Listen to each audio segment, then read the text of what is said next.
welcome back to Feni for the Soul for yet another interesting interview. This time we have Parvati Ji Baul. Parvati Baul, they're right from near Tiruvananthapuram in Kerala. So, Joy Guru, Parvati Ji. Jai Guru Joy Guru. Rahul ji. Yeah, good afternoon. So, Parvati Baul is the face of Baul singing in India, today, in India and across the world, really. And she has been very fortunate to be trained under legendary Baul gurus like Shanatan Das Baul and Sashanko Goshai Baul in West Bengal, where the Baul singing tradition comes from. And after the Guru Shishya Parampara and the training, Parvati ji has gone and performed independently in India and across the world, from the 1990s. Parvati ji is married to Ravi Gopalan Nair, who is the famous puppeteer from Kerala, and also a multifaceted personality, a photographer to begin with, but now a famous puppeteer. Now, the two of them, they live in a lovely place close to Thiruvananthapuram, and she'll tell us more about that. So let's get started with the first question, but I will, Parvati ji, show a small video of your singing and then I'll show the...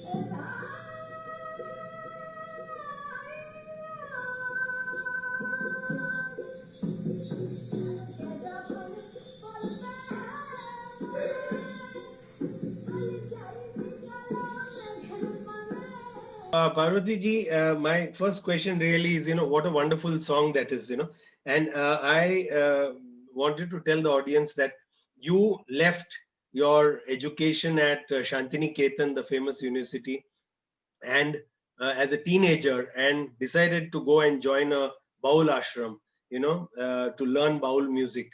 Now, that was a radical decision, in given the fact that you came from a middle class Bengali, family. Now, how did your parents react to this, and why did you take that decision? What is the magic of Baul music? Well, I feel that I didn't know the depth of the Baul music at that time. It's hard to know for a teenager to know any depth. But what I can say is that when I heard the songs for the first time when I was 16-year-old, I understood that there is a big, very deep ocean in that music. And it takes us to a realm um, that can be achieved only through this other consciousness. This much I could understand, nothing else I could understand. And it is to take me into a journey.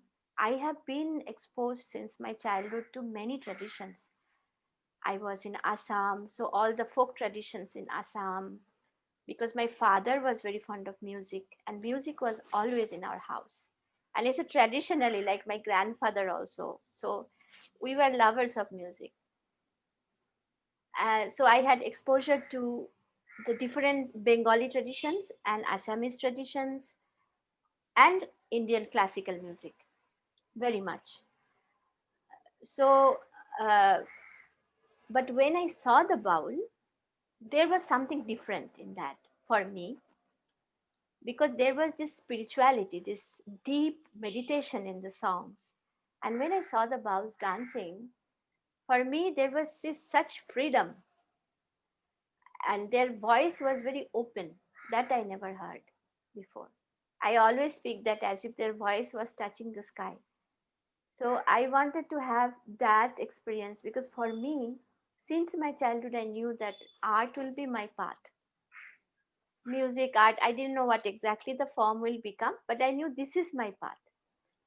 The only thing I was looking for and was trying to find where I can know myself, I can realize myself, my truth, and my joy that I carry inside so that it can open fully. I was looking for that expression. So I tried everything actually. I tried music, I tried dance, I tried visual art, and then I tried theater, storytelling, whatnot. You just name it, I have tried. So, but when I saw Baul, I saw this unique blend of a holistic life with spirituality and music. And that was the appeal to me. But how I saw, I could not, now today after so many years I am able to uh, articulate, but at the time I was not able to articulate. I was just a kid. So when I spoke to my father, I want to become a baul, it was a big shock for everybody. Today baul has big space in the world and everybody feels good about it, but at the time people didn't have much idea about baul. And they cannot imagine that their daughter would go to a path, because this is not a career, so what she will eat and how she will live her life. So, and also it was almost like becoming a sadhu, leaving everything and becoming a monk. So that was unbelievable for my father, very difficult for him. My mother up to certain extent, but she was fine. She said you go, because she is a bhakta, and she's a disciple of Bhuteshananda Swamiji from Belur Math. I have seen her meditating and practicing. So she said it was the best that you have chosen and you can go. But for my father, it was very difficult. Yeah. Wonderful. Let me show a photograph. This is a lovely photograph uh, of you with your guru, Shanatan Das Baul in Bankura, in his ashram. Now, I wanted to ask you, Baul has been a very male dominated, I mean, traditionally, it's the male singers who go out and sing, and how difficult was it for male gurus like Jonathan Das Baul and Sashanko Goshai to actually accept somebody like you and then give you the freedom to allow you to sing independently? I wanted you to tell us that. Yeah, I will tell it in a story because the way I see today is very different than the male and female and other things. For me, my gurus are neither male or nor female today. Today, I stand where I see their light and the wisdom that they carried and the things that they have passed on. And I cannot cannot express enough with my words how grateful I am for that. So, but as you have said that uh, in the beginning, it was not possible to know that how committed I was to my path. And being a girl, young girl, maybe I will be pressurized by my family and will be, to take a normal life after some time. So that was a wastage for my teachers, time, wastage of time, because they will put their 100% to prepare a practitioner. So the first condition that my guru Sanatan Das Baba, whose picture is there, he put that I will take you, but you have to promise me that you will never have children and never go in the uh, normal family life, and you will live the life only for Baul. Then only I'll teach you. So I didn't know what it means because I didn't know what it means to be married or not married. I didn't know anything. So the only thing I said, I am fine, I'm ready, I'll do that. So then he said, okay, then I'll teach you. And so he initiated me, and he had many students who were taking spiritual guidance from him, but people who are really learning the music and the tattvas, that was only his son and me. He had only two students like that. So he poured his heart, the way he gave us. But Vishwanatha, who is the son of my Guruji, he lived with his father since his childhood. I came much later.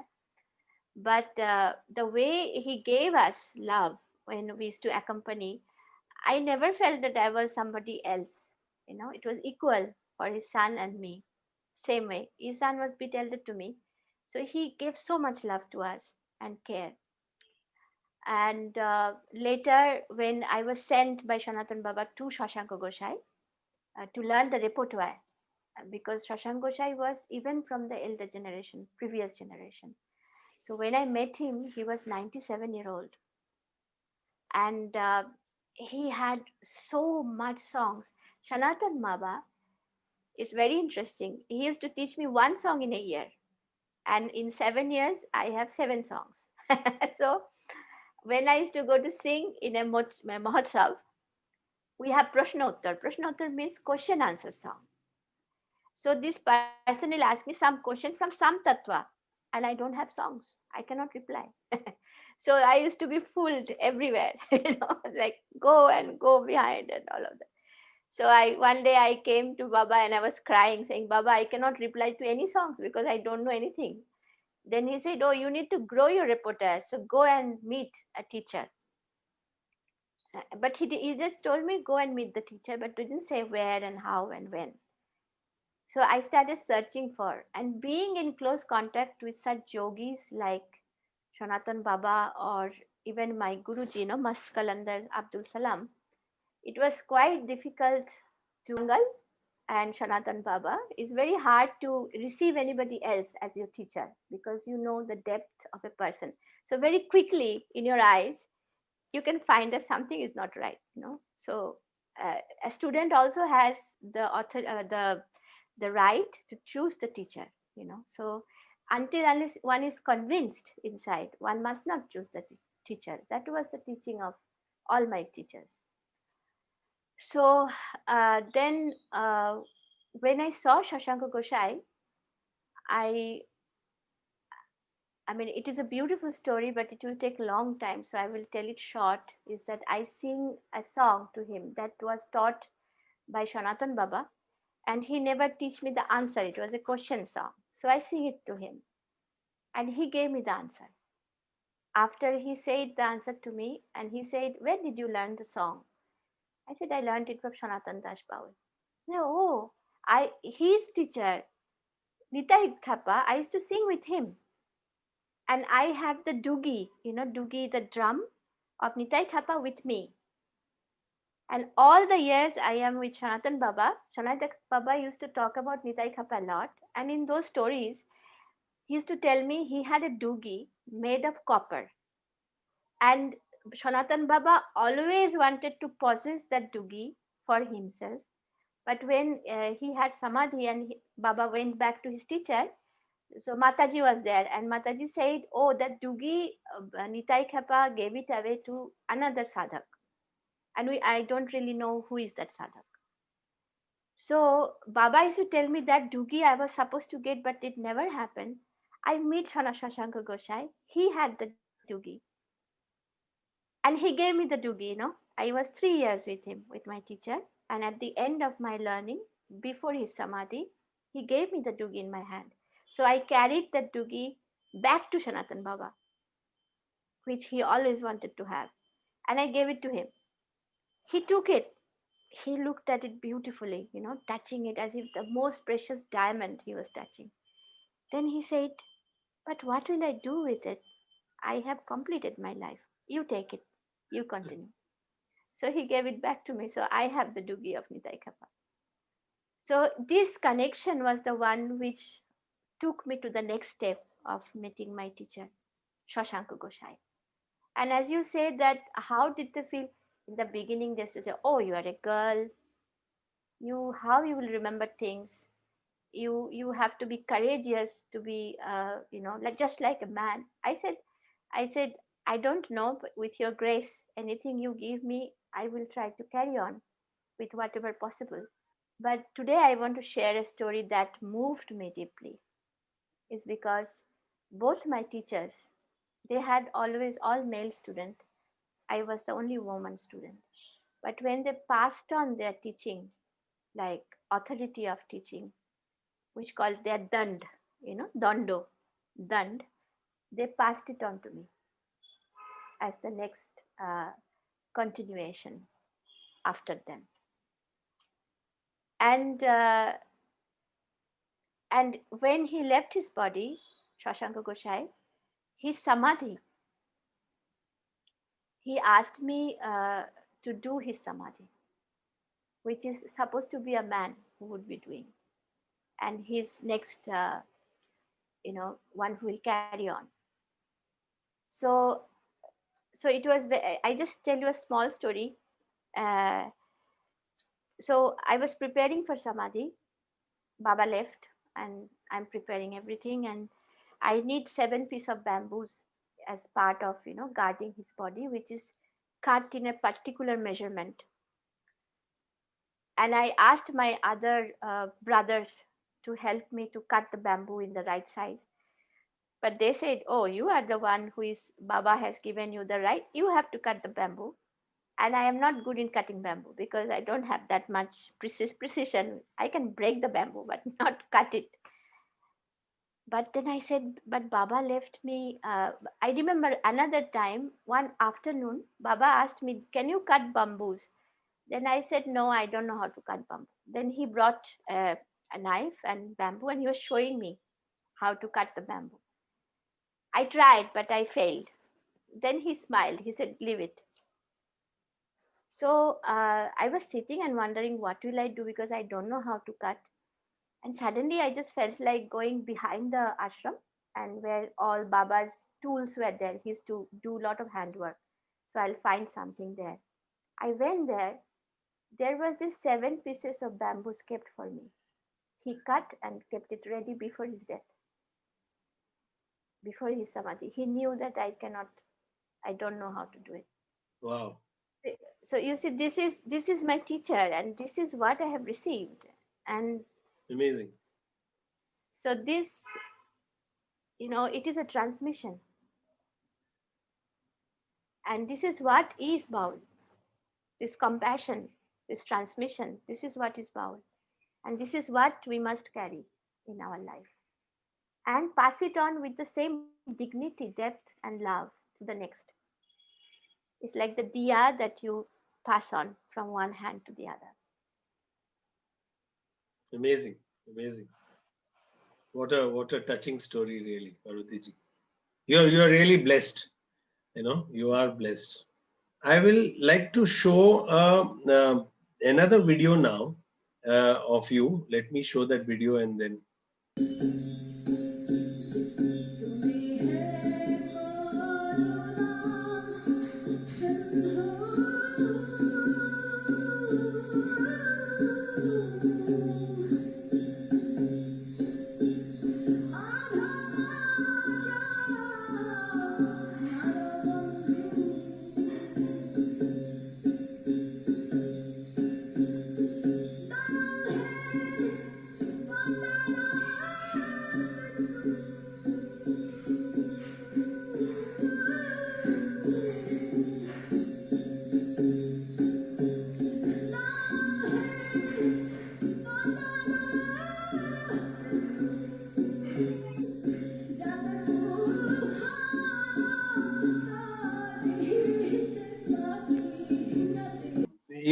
Parvati ji, my question was, dance is clearly an integral part of Baul music. So can you tell us why it is so, how you can elaborate on that? Yeah, this is what makes the Baul tradition very unique, because of the dance. Because you can see that other Sufi traditions, someone is singing, someone is dancing, someone is playing. But here it's a complete process for the one who is doing it. It's because you are allowing the every cell of your body to be engaged in contemplation of the divine. Allowing your body, when you move your body, naturally there is certain growth of energy in the body, which mixes with the sound.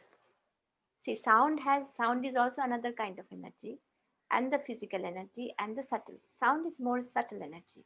So these two get mixed. In that way, what Baul says is bringing down the divine. Usually we are looking up and saying, oh, the divine is there, and we'll take care looking at the sky. But here is like bringing down the divine and making the divine dance through taking your body as the vehicle, as a vessel to come and reside. So they're saying, oh, come in the temple of my heart and take your seat. This is what we are singing to the divine. So we want the body to be absolutely ready to receive that grace. And that can happen only through a pure surrender and silence towards the sound and the movement. Just a short example that when you move your hand, just take a one movement, for example, you have a mala and you keep moving this mala, okay? Completion of one action. One and two. When you do this same action 20,000 times, it becomes a meditation. And now you put your mind with it. The mind, what you put is your poetry. And the poetry contemplates on divine. So when you do this one action to the, continuously with chanting and repetition, that becomes a volcano of energy in the body. The touch with the feet, the ground has enormous possibility of giving you, because Mother Earth always gives us energy. There are both ways that Mother Earth can work. Either way, she takes or she gives. So in this way, when you stamp your feet on the ground, you receive the signal from your feet to the head. So the breath works without obstacle between the lower body and the upper body. So if you look at the steps of the Baul, as I've said, that it is not a choreographed, beautified, aesthetically perfect. You won't see that. It is a lot connection with as my Baba used to say, Sanatan Baba used to say, that bhabe nritya, bhav nritya. So the song that you are singing, the image that you are receiving, the visualization that is happening inside us, this is what we are expressing by dance. So first is the song, then the visualization, and then the dance. So when that happens, it keeps on changing. There cannot be anything precise, because every day we can receive the same visualization in a different way. So that is why nothing is fixed. It's not choreographed. Personally, when I looked at the dance of the oracle or the people who would be bringing a certain spirit in their body, it's very close to those footwork. Sometimes it is also close to the footwork of the Sufis or the fakir who do the zikr by stamping their feet, if you look at. And they have these body movements have enormous power, but the orientation of this body movement is to invoke this inner energy. It's not for the outside expression so much, not to illustrate anything. So I hope I'm clear about what is the dance. Yeah. Wonderful. Yeah. Wonderful. Carrying on with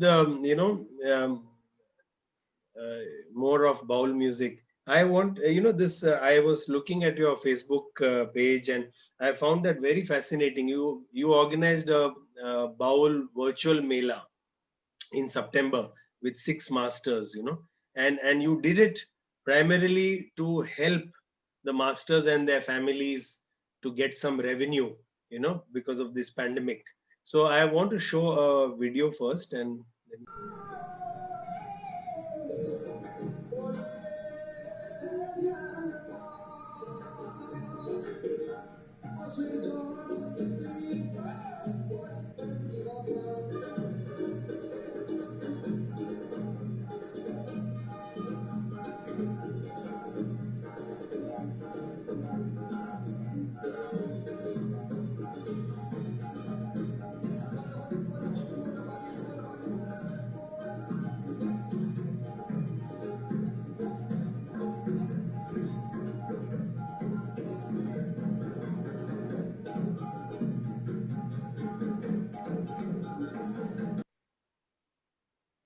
So this was a lovely video clip of your brother, so to say, Lakshman Das Baul. Now, great style of singing again, and so he was one of the masters who was there, part of the Mela. So how was the response, Parvati ji? Did you get the response you had expected? Oh yes, it was a huge success.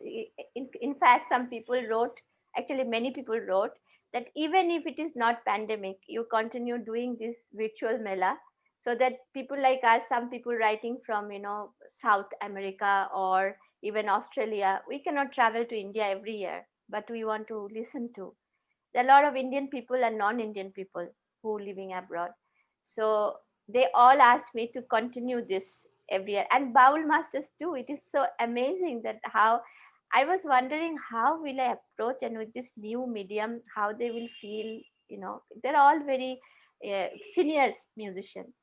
So I told them, and they were ready for the adventure. And they told all the young people around the ashram to bring the mobile and how to put it, and preparing their place. It was really, they were so sahaj, kitna sahaj the.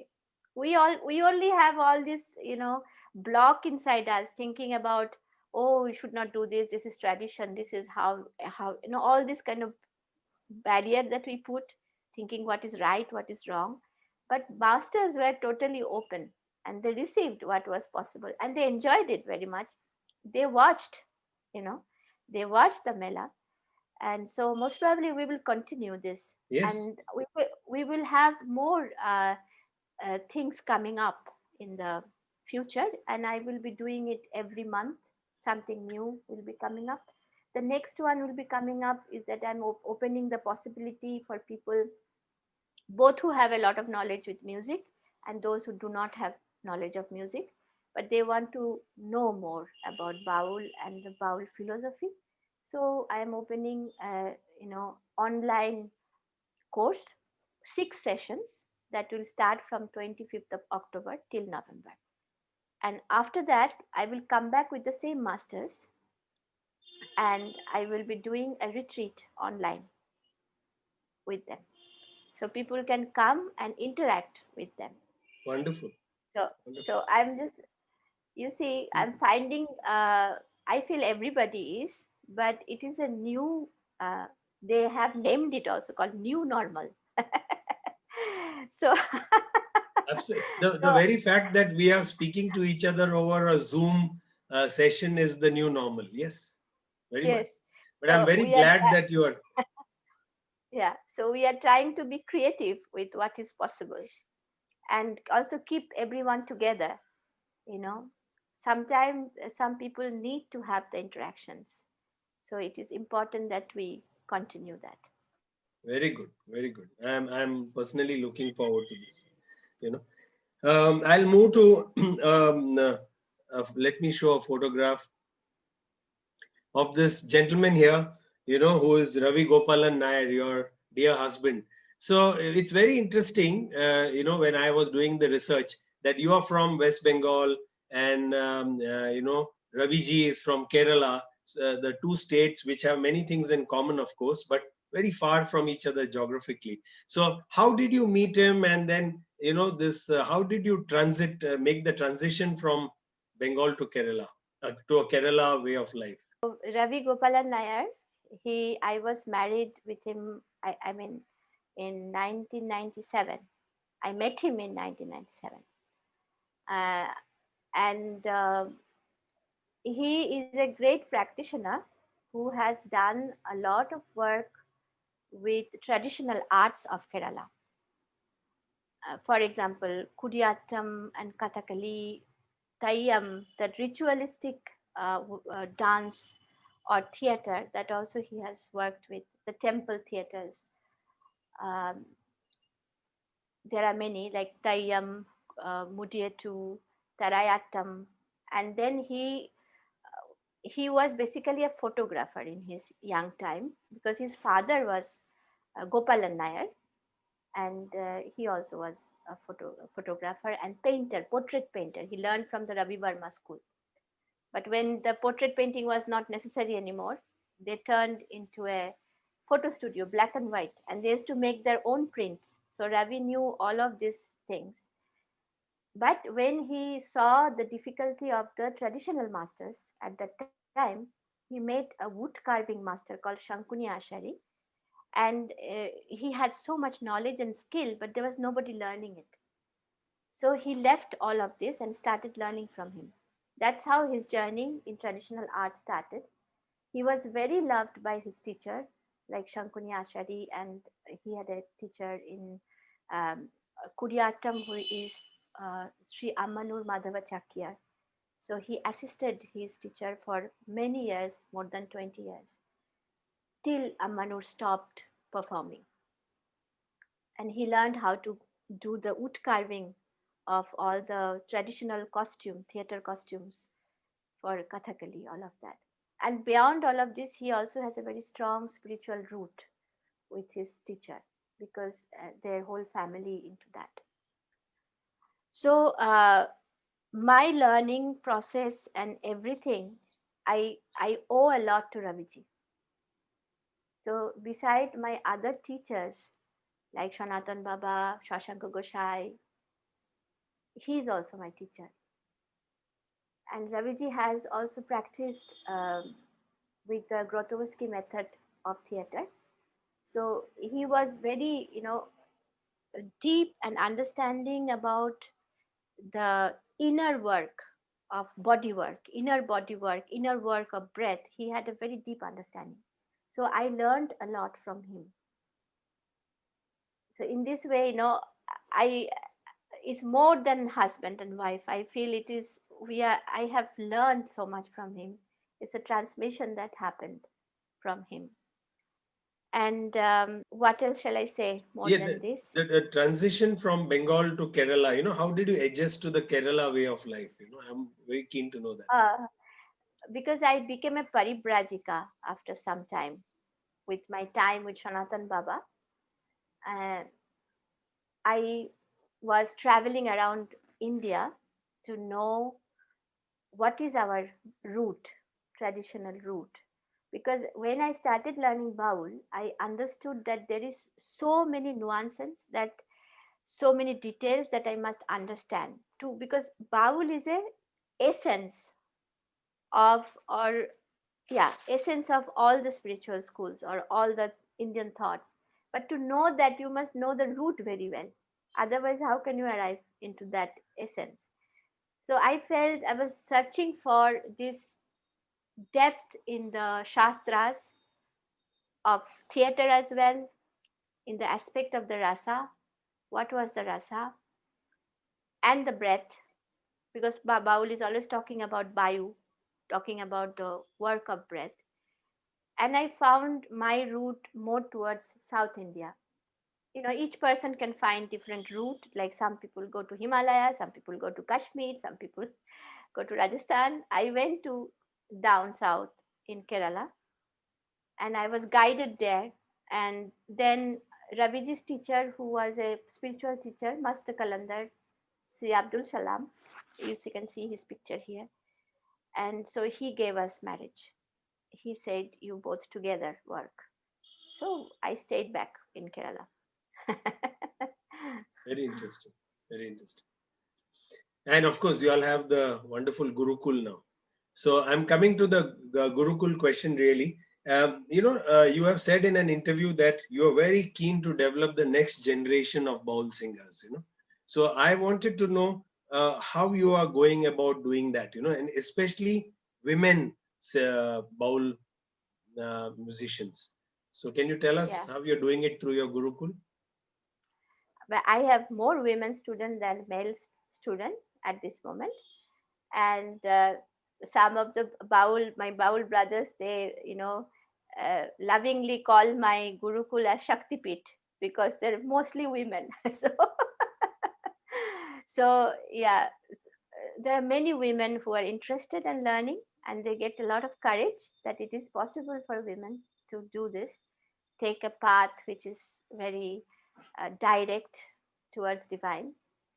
So this is they're doing that, and I have already started teaching some, like my Guruji's grandson, Sanatan Baba's grandson. I started teaching him, so he is taking his training. Because for me, I feel that uh, the completion of the work of your first we are learning is one way. Then we are teaching, and then we are performing and presenting it to the world. And then the third stage come into how we can pass it on so that it continues. Otherwise, this work does not get complete. So this is why for me, passing on is a very important part, and especially at this time when everything is changing around us. India is changing very fast, circumstances changing, and social life has changed so much that villages are no more like villages. This is what I always tell. And the life pattern in village also has changed, because previously, um, every family was living in the village for a many generations, so they knew everything around the village. But now these people are going away, new people are coming, so for them it is hard to know any tradition. So that's how the akhadas that existed near to the village, and the villagers were the supporters of these akhadas, they started crumbling down and diluted in a way. So that is why Baba said that it is important for us to create Gurukul, so that all the schools of Baul, uh, I little bit humorously say that Baul tradition is little bit like a Tibetan Buddhism. We have so many schools, and they all fight each other. So they have different opinions. So to bring everything in a place, and to not only me, it is also the other teachers to be with me and teach. The process is on, and we have opened two different ways of teaching. One is people who are uh, those who cannot take the tradition full time, those who have another life or another expression, but they are very interested and they want to make it their inner process. So they come and learn, like retreat or short term learning. And people who are dedicating for their life, they have a very long term teaching. So they live in the ashram, like the Guru Shishya Parampara in the Gurukula, and maybe 12 years of learning. After that, they can decide if they want to continue or not. Wonderful.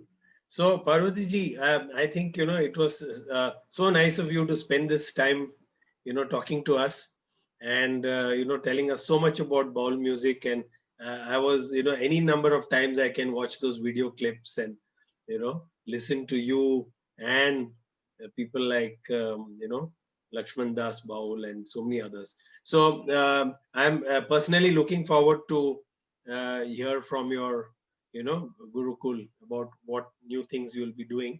And so wish you and Raviji good health and happiness. And we'll I hope to make a trip to Thiruvananthapuram and see your Gurukul. Jai Guru.